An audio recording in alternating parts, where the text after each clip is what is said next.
हर हर महादेव भक्तों, क्या आपको पता है कि मनुष्य जीवन आपको क्यों मिला है?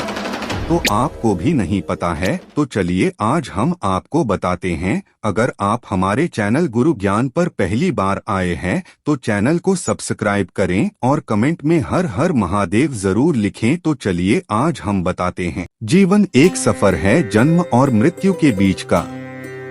हमारी आत्मा तो अमर है, वह शरीर को बदलती रहती है। इस समय अगर आत्मा ने मनुष्य रूप धारण किया है तो इसका कोई तो कारण होगा। शायद भगवान द्वारा दिया गया एक अवसर, जिसमें भगवान हमें अपने पूर्व जन्म के कर्मों को काटने के लिए और आत्मा को इस जन्म मरण के चक्र से मुक्त करने का एक अवसर दे रहे हैं। क्योंकि यह पृथ्वी तो आत्मा का घर नहीं है, वह तो जन्म मरण के चक्कर में यहाँ फंसी हुई है। आत्मा का असली घर तो प्रभु के पास ब्रह्मांड में है। अब कैसे इस चक्र से आत्मा को मुक्त करें, यह तो शायद कोई पुण्यात्मा ही बता सकती है। पर जितना मैं सोच सकता हूँ, एक तो कोई बुरा कार्य ना करके, किसी को कष्ट ना पहुँचाकर, भगवान की रोज आराधना करके और जितना संभव हो दूसरे मनुष्यों की, जीव जंतुओं की सहायता करके। सार में लिखूं तो यह भगवान द्वारा दिया गया एक अवसर है कि आप प्रयास करें ताकि हमारी अमर आत्मा नश्वर शरीर को त्यागने के बाद अपने असली घर जा सके। मनुष्य जन्म भगवान का सर्वोपरि उपहार है। उससे बढ़कर और कोई संपदा उसके पास ऐसी नहीं है जो किसी प्राणी को दी जा सके। इस उपहार के बाद एक और अनुदान उसके पास बच रहता है, जिसे केवल वे ही प्राप्त कर सकते हैं जिन्होंने अंधकार से मुख मोड़कर प्रकाश की ओर चलने का निश्चय कर लिया है। इस प्रयाण के मार्ग में आने वाली कठिनाइयों का धैर्य और साहस के साथ स्वागत करने की जिनमें क्षमता है, वह अनुदान उन्हीं के लिए सुरक्षित है। मनुष्य जन्म ईश्वर का विशिष्ट उपहार है और मनुष्योचित संकल्प भगवान का महानतम अनुदान। मानव जीवन की सार्थकता इस आदर्श परायण संकल्प निष्ठा के साथ जुड़ने से ही होती है। यह सही है कि मनुष्य कलेवर संसार के समस्त प्राणियों से सुख सुविधा की दृष्टि से सर्वोत्तम है, पर उसकी गौरव गरिमा इस बात पर टिकी हुई है कि मनुष्य जन्म के साथ मनुष्य संकल्प और मनुष्य कर्म भी जुड़े हुए हों। हमें मनुष्य जन्म मिला, यह ईश्वर के अनुग्रह का प्रतीक है। उसका प्यार मिला या नहीं, इसकी परख इस कसौटी पर की जानी चाहिए कि मानवीय दृष्टिकोण और संकल्प अपनाकर उस मार्ग पर चलने का साहस मिला या नहीं जो जीवन लक्ष्य की पूर्ति करता है। वस्तुतः मनुष्य जन्म धारण करना उसी का धन्य है जिसने आदर्शों के लिए अपनी आयु तथा विभूतियों को समर्पित करने के लिए साहस संचय कर लिया।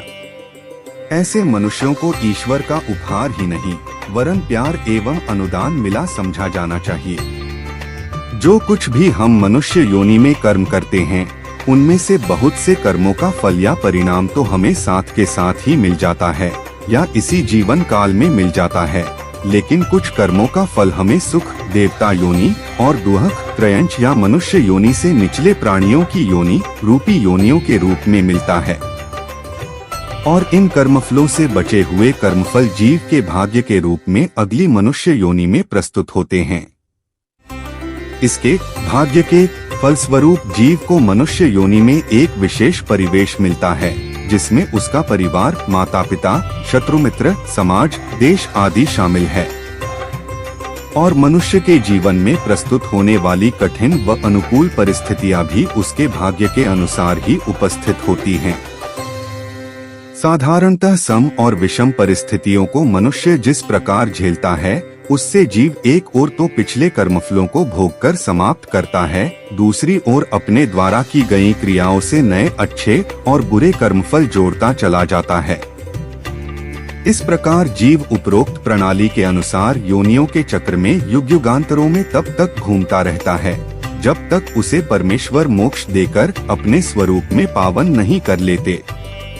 उपरोक्त प्रणाली का संचालन परमेश्वर की शक्तियों, माया और अन्य अनंत देवताओं द्वारा कैसे होता है, योनि चक्र कब तक चलता रहता है और जीव को मोक्ष कब और कैसे प्राप्त होता है, इस संबंध में यहाँ पर इतना कहना पर्याप्त होगा कि जब मनुष्य परमेश्वर के वचनों और आज्ञाओं के अनुसार निष्काम रूप से कर्म करता है तो उसके द्वारा किए गए नए कर्मों के फल पाप और पुण्य के रूप में संचित नहीं होते और पिछले कर्मफलों को भोग लिए जाने पर जीव कर्मफल शून्य होकर परमेश्वर के मोक्ष का पात्र बनता है।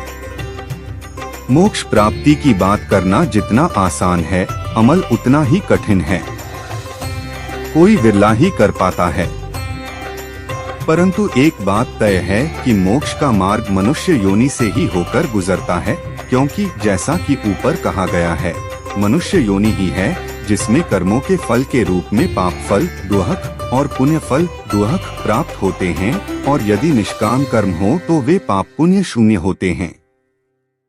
जो जीव मनुष्य योनि में आकर मोक्ष मार्ग पर चल निकला, यानी उसके सभी कर्म निष्काम हो जाए, तो उसके लिए पिछले कर्मों के फल भोगने के पश्चात नए कर्मफल न जुड़ने के कारण मोक्ष का द्वार खुल सकता है। परंतु यदि उसके पिछले कर्मफलों का क्षालन वर्तमान मनुष्य योनि में न हो पाए तो उसे पुनः पुनः मनुष्य योनि प्राप्त होती है। उपरोक्त चर्चा से आप अंदाजा लगा सकते हैं कि मनुष्य जीवन मिलना कितना सुलभ या दुर्लभ है। मनुष्य योनि और उससे नीचे की योनियां, त्रयंश योनियां तो साकार रूप में देखने में आती हैं, परंतु देवता योनि, सुख योनि का स्पष्ट विवरण उपलब्ध नहीं है।